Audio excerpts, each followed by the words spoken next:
Imaginez une jeune femme en fuite. Le jour se lève. Ici, La où les ville pentes dorme. des Sang petites sous ses collines paupières d'Eden closes. Non pas de sont son sommeil bigarrées par des nocturne, champs Le bruit de la soyeux, rue pas lui de parvient de trompettes, très pas de loin. somnolence, Donner de Et la là, voix. face Plus sur les près, lacs un cachés chien en la aboie. nuit. Les éditions Ralenti, Sabine ralenti, Vespizer. 3 ou 4 Un heures. enfant D'un pleure seul ou élan, bien Derrière rit. soi, L'eau les se rues du déverse vieux Un sur rendez-vous l'horizon proposé par la sans librairie La fin. un Carline. parfum de Vers le fleurs. Femme qui, sans de le leur savoir, banlieue L'eau effilochée. glacée et la venir vapeur jusque-là, se mêlent en un jusqu'à brouillard toi. poussiéreux aveuglant. Depuis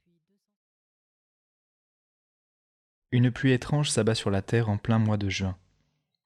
D'un seul élan, l'eau se déverse à torrents du ciel, la vapeur s'élève des rochers grillés par le soleil. L'eau glacée et la vapeur se mêlent en un brouillard poussiéreux aveuglant.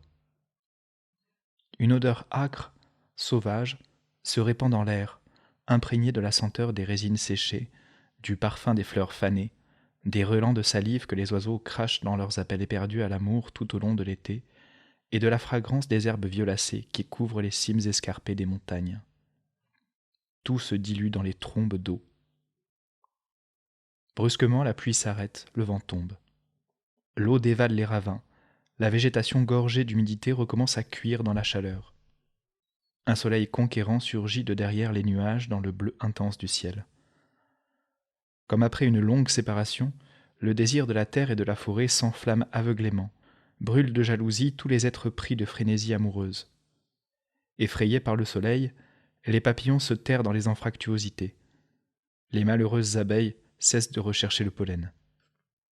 Dans le silence étouffant, seules les fleurs de bananier éclatent, flamboient comme si leur éclat pourpre voulait échapper à la moiteur étouffante, s'évaporer dans l'air, s'envoler vers les nuages. Mine s'est réfugiée dans une grotte en compagnie des femmes du hameau de la montagne. Elle se sent fiévreuse, se touche le front, le trouve glacé. Son cœur bat la chamade. Furtivement, elle pense, angoissée, à son fils. Serait-il tombé dans la jarre d'eau ? Aurait-il reçu une tige effilée dans l'œil ? Non. Non, Tantuenne est très méticuleuse, elle surveille chaque pas que fait l'enfant. La figure du petit est trop rayonnante, il ne peut rien lui arriver de mal. Mon fils a un visage radieux de bonté. Les démons comme les génies le protégeront. Elle n'a plus peur pour son fils.